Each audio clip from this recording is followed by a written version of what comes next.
welcome back to 237, back with another review. And I'm continuing my reviews of the Nightmare on Elm Street franchise.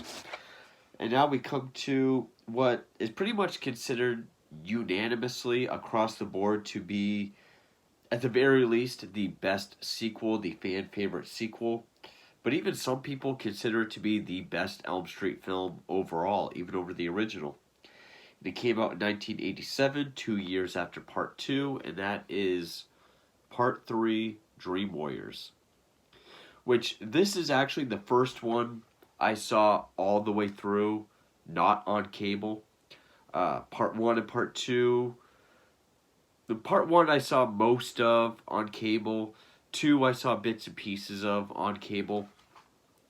This was the first one that we actually rented and I saw start to finish in its uncut form. I believe I was 8 or 9 years old. So technically this was the real sort of R-rated, authentic Freddy that I ever saw start to finish. And I do agree, this is the best sequel. To me, this is similar to what I said about Child's Play 2. This is Essential Freddy. Now, of course, Freddy from the original film is still my favorite. Shrouded in shadow, not very wisecracky, a bit more twisted in a much darker way. But I do acknowledge that Freddy is the one-liner, wisecracking kind of slasher. And this is the best version of that. This is the perfect blend of dark, sinister, and villainous, and campy, one-liner sort of jokester. But again, he's not the Looney Tune clown that he'll start to become in the next film, and even more so as they go on. This is the first movie where he doesn't really have that deep, demonic voice. It pretty much is just Robert Englund's, not his natural voice, but him doing the Freddy voice. Definitely has the best cast of supporting characters, both in actors and just characters. Some of the best writing. This has the best climax, the best way to defeat and kill Freddy. And it really has a good ending as far as just kind of capping it all off. Elm Street, if they had to continue it, which I always said I would have preferred Elm Street to be a standalone slasher. If they had to continue it, it would have made a great trilogy, because I think this ending really does end it nicely. Of course, you have the return of Heather Langenkamp as Nancy. And they don't bastardize her character a lot of times, like they do a lot of times when they bring a popular, heroine from the original film, or just a popular one or the original one, and just to kill her off and set up a new heroine. She is a major player in this, and all the way through to the end. And I'm not sure what to say about it that hasn't already been said. Some of the best dream sequences and effects. The effects were done by Kevin Yeager, who created Chucky. I think he did Chucky on the first 2 or 3 films, at least the first 2. But also, what was it, Mark Schulstrom? Just want to get his name. Whatever. But anyway, yeah, released 1987, directed by Chuck Russell, who, of course, he would go on to direct the 1988 version of The Blob. He would direct The Mask with Jim Carrey. He co-wrote it with Frank Darabont, who, of course, would go on to do Shawshank Redemption, The Green Mile, The Mist.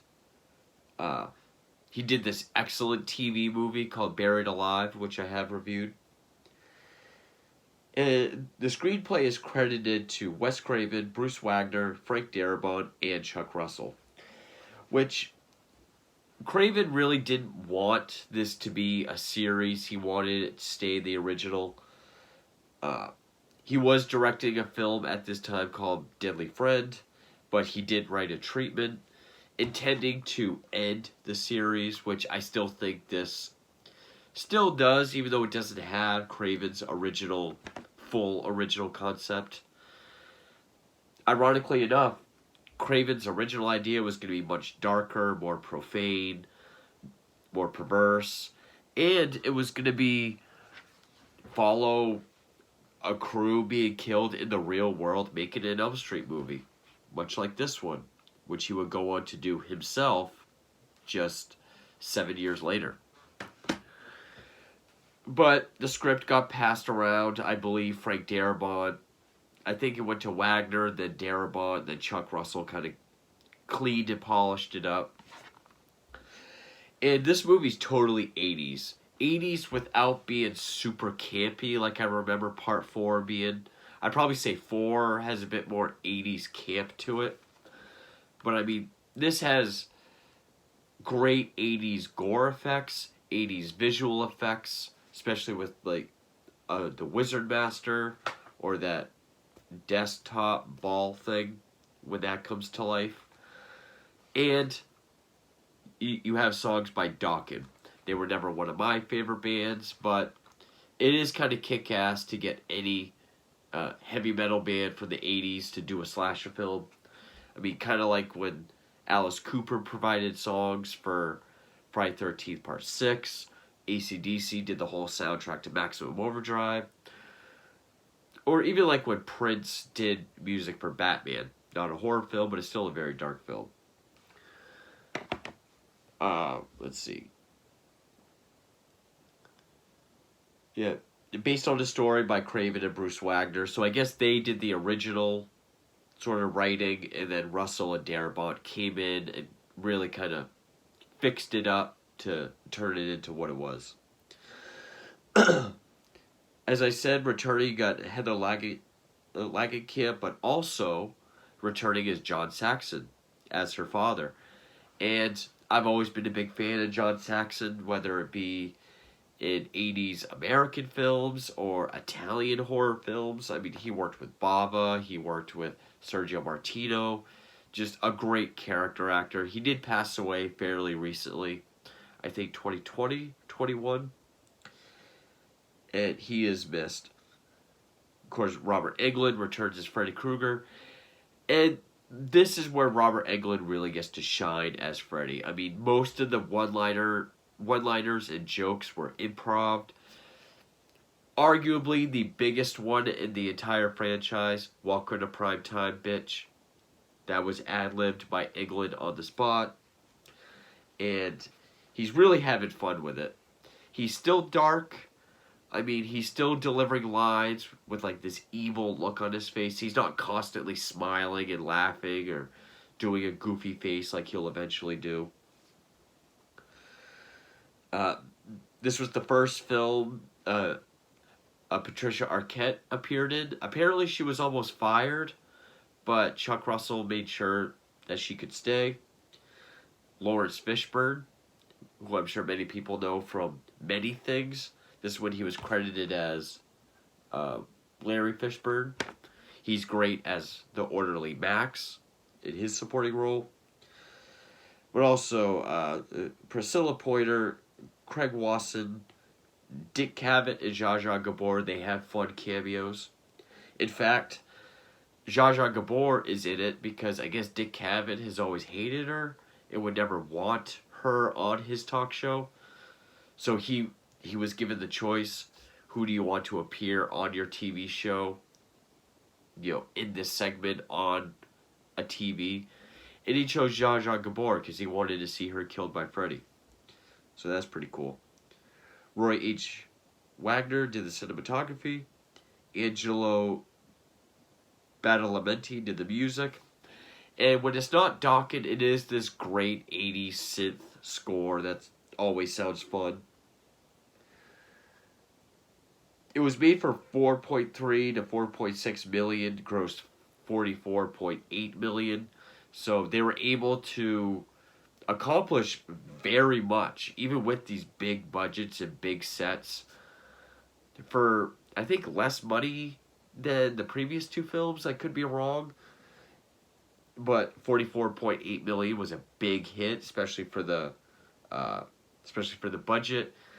And of course, even with the perfect ending, the perfect cap on this trilogy, it went on to become more. And even with the way Freddy comes back in 4, it's so laughable and egregious that it really does diminish the power that this film has, unfortunately. But basically, the story is it's 6 years after the original, and there's this group of kids at Weston Hills uh, sanitarium, asylum, whatever you want to call it, institution. Group of teenagers. They're all labeled suicidal, afraid to sleep, all afraid of their dreams. They're told that, told typical bullshit that their dreams are no reason to be afraid. Sorry, something just popped up and I had to get rid of it. But in comes Patricia Arquette, who possesses this power to bring people into her dreams. Also, and then comes in Nancy, who's like a dream expert, dream psychologist to help these kids. And she figures out that Kristen, Patricia Arquette's character, her gift to pull people into her dreams will can create the best defense against Freddy, but not only her gift, but also that everyone has some sort of dream power, and that they all have a certain gift in the dream world that they can use against Freddy. And it's definitely the best written group of characters of all the films. They all feel like characters. They all have their own personalities, their own traits. Even the ones that are killed off quickly, like Philip or Jennifer, they're all memorable and identifiable. Philip, he's the one that makes the puppets, which, again, I got this used as a bundle, so the only pieces I have is Puppet Freddy, Kristen's paper mache house, and the Freddy with the syringe fingers and the soul faces, which I will get to that, but this also does what sequels should do, which is if it expands on the lore and the mythology, it does it in a way that doesn't dilute anything established previously, and makes sense and adds to it greatly, which this movie does with more backstory on Freddy, including his mother, and just it adds to the lore in not a stupid way. Like, it's not Halloween 6, but so yeah, Philip's the one that can make puppets. Jennifer's the one that wants to go to LA and be an actress. Then you got Taryn, played by Jennifer Rubin, who's a former junkie. Will, who is a Dungeons and Dragons nerd, I guess, who really did play Dungeons and Dragons in real life and was a huge fan of Dawkins, so he was stoked on this movie. Joey, played by Rodney Eastman, who would go on to be one of the rapists in the I Spit on Your Grave remake. He's a mute. His biggest weakness is girls. Anytime, especially this one nurse. But yeah, his weakness is ass, basically. And Kincaid, who's like a young 80s Samuel L. Jackson. Big mouth. Some of the funniest lines in the whole movie. But, when Nancy shows up, she tells them that they're all the last of the Elm Street kids. And, if they all work together with Kristen's ability, and they all find their own gift, their own talent, their own dream power, then they'll be able to conquer Freddy. Of course, this knowledge comes in a little bit too late, after a couple of them have already been killed off. But, I really do enjoy this movie. It's, the 1428 house is now sort of the uh, haunted house of the dream world. We don't see the house in the real world in this film. So it breaks up the setting, and it's no longer kids in their own house or just this house. It's all in this uh, hospital, which really does create an atmosphere of dread because they have nowhere to go. If they act up, they get put in the quiet, padded room, and there's the threat that they're going to be sedated every night. But earlier on in the film, it shows that they kind of have a buddy system where they watch each other sleep, and this has some of my favorite dream sequences in it. Now, of course, the first film, like with Freddy, when he's got the long arms in the alleyway, and then when he chases Tina and he cuts his fingers off and she pulls his face off, that's probably my favorite dream. Or, when Nancy's walking through the school and she sees the body of Tina get pulled down the hallway, that as well. But my favorite dream that involves a kill would be Phillips. And because I think it does the best at going back and forth between real world and dream, which he makes puppets. So like he's slashed on his arms and his legs, and these bloody tendons come out. And like it shows him doing like this sort of blank expression, robotic sleepwalk. He's known to sleepwalk. But in the dream world, you get that music, like that whoop, whoop, whoop, as shows he's in pain and he's terrified as these tendons. He walks like a puppet, leads him up this tower. And also, Freddy is really more of like a supernatural threat in this one. He's not just this unstoppable dream stalker. With Philip, he appears as this giant in the sky that cuts his strings and he falls. Or, he comes out of the TV, welcome to primetime, bitch. And it's a really fun movie. And yeah, there are some things like the giant Freddy worm that tries to eat Patricia Arquette.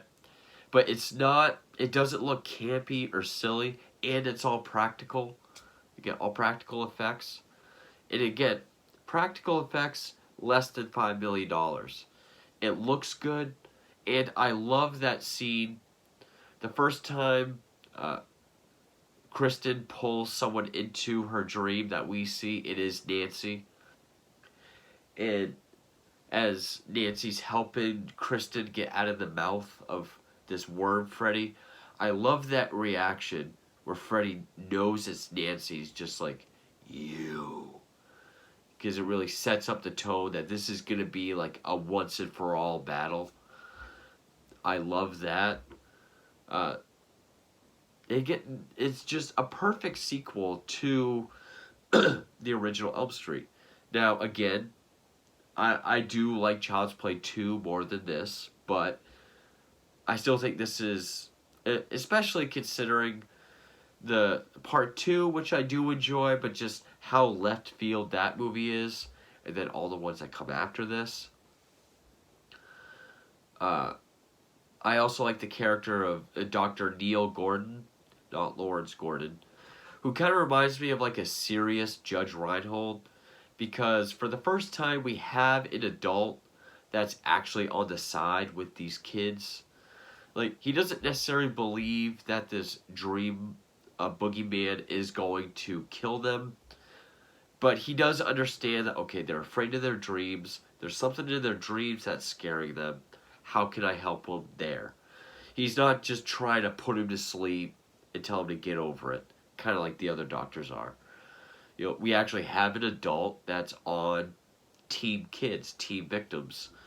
And of course, he becomes like the love interest of Nancy. He lets her kind of take over. This also introduces the drug Hypnosil that would be used in later sequels and Freddy vs. Jason. Lawrence Fishburne is great as Max the Orderly. You can tell he really cares about these kids as well.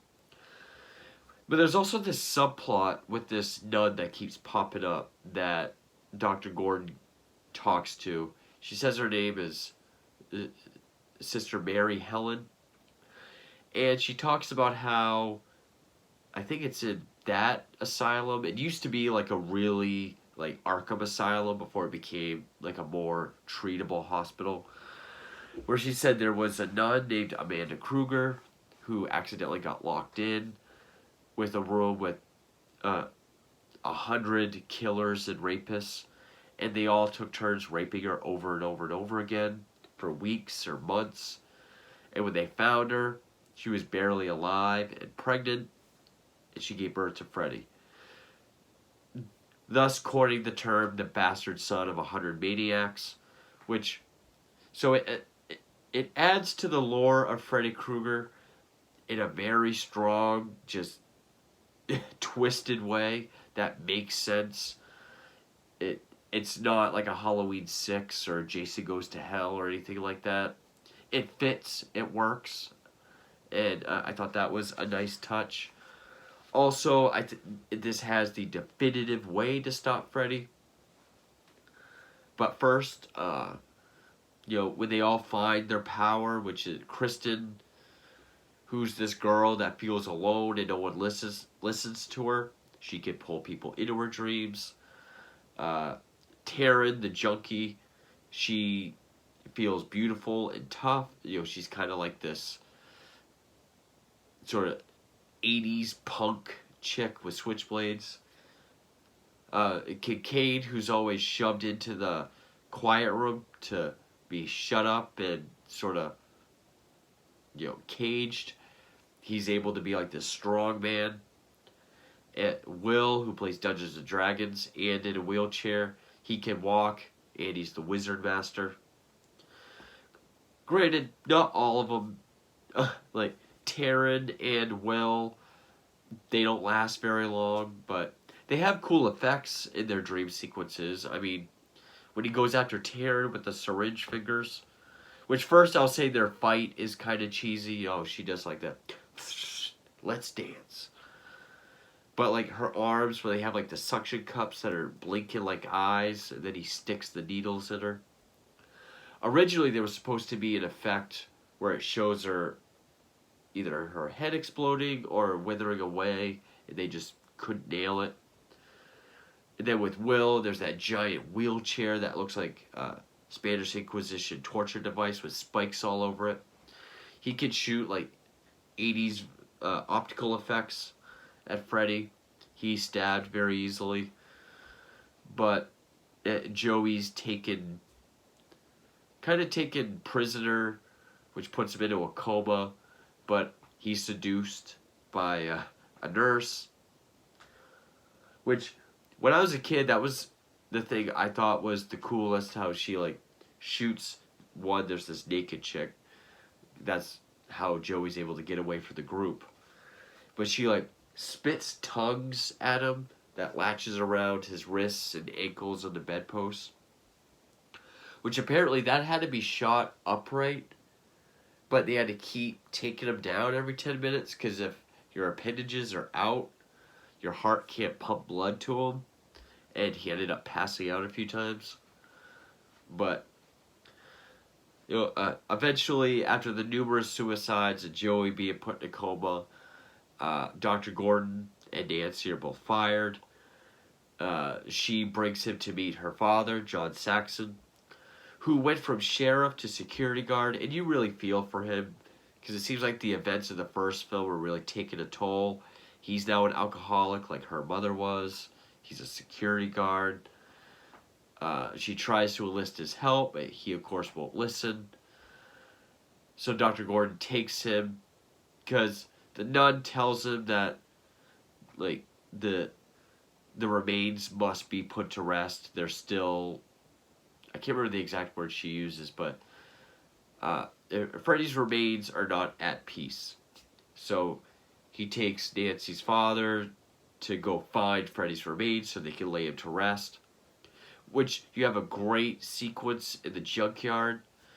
And as I've said before, I'm a huge sucker for stop animation, which this movie has, most notably this scene.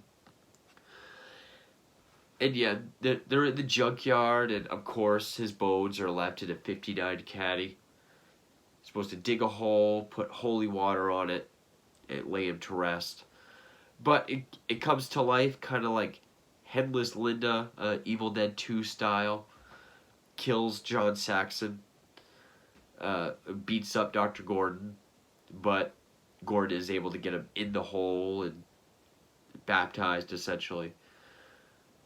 And within the dream world, uh, another thing it establishes is every kid he kills becomes a part of him. Their soul gives them strength. That's a really cool effect when it shows that up close. But also, it shows it a couple ways. One, it shows the souls being collected on him, like his chest. But also in the beginning, when Kristen's walking through the 1428 house, and she goes in this room, there's all these teenagers dead, hung from the ceiling. So there's a different way it shows that he collects souls, or that, they're all used somehow. That's kind of added mythology as well that works real well. But, I like how it goes back and forth. Like, when they take the bones out, Freddy leaves the dream world to fight back as a skeleton. Then when he feels he's done there, he goes back to the dream world. But as Gordon is throwing holy water on him, all these lights are coming out. Then he puts a cross on him. And he just spins around and just poofs. Just a poof of light, and he's gone. Simple, but I thought that really worked as a definitive ending. Of course, he was able to stab Nancy prior. And again, it's not like in the new Chainsaw Massacre where Leatherface kills Sally, or any other time they bring back the iconic heroine and they just kill her off. No, she runs to stop him. Well, first, he turns into her dad. And they do have this tender moment where it's like, I'm sorry I never listened to you, I love you. They hug, but then he turns into Freddy and he stabs her. She falls. And then just before he turns into all that light, she comes up from behind him, takes his own hand and stabs his own glove into him. So she dies, but she's kind of able to get that final blow onto him. Again, makes it feel very final. Also, we don't get the final surprise, nightmare, scary ending like the first two. It doesn't have that gotcha. We're actually still in the dream world. Ends with Nancy's funeral. Then we see Dr. Gordon in bed with Nancy's dream doll. Pans over to see Kristen's house, where we just see a light inside turn on. Which, I mean, yeah, there still is something that could imply it's not over, but it's very subtle. But that's Dream Warriors. And I love the effects. I love Chuck Russell's direction. The writing of Craven ideas, Chuck Russell ideas, and Frank Darabont's really make this one of the strongest written films next to the original. The original will always be my favorite across the board. But I will admit that this is Essential Freddy. It is that perfect blend of, jokey one-liners and wit, but also being very dark, evil, and sinister as well. Some of the most iconic death scenes or dream sequences. I get my favorite, Philip with the tendons and being turned into a puppet. Jennifer's Welcome to Prime Time, bitch. Just the best written characters. All like the group of victims, they all have personalities. They're all memorable and performed well. Definitely one of the most 80s without being too cheesy. You get great music, songs by Dawkins. Also, the dream sequences in this are more than just, things in the room are melting, or things in the room are weird. Like, sets actually change, sets are actually doing something. There's one where it damn, I got to wrap this up. There's one where it looks like the walls are closing in. So it's definitely more fantasy and imaginative with its set designs and its dream sequences. The effects are top notch as well. All the practical effects, especially with the soul face chest on Freddy. Robert Englund really gets to shine and stretch his legs as Freddy. And yeah, I can definitely see why this is the fan favorite sequel. Pretty much by everyone, or ones who don't pick this as their favorite of the whole series. This is my favorite sequel of the series. It's very close with the original film, not as close as Child's Play 2 and Child's Play 1, but it is close. And the first Elm Street film I saw all the way through. I always have fun when I watch it. I always think of it as iconic and not quite definitive Elm Street. I still give that to number 1, but still a very fun film. So stay tuned for part 4. Thank you for watching.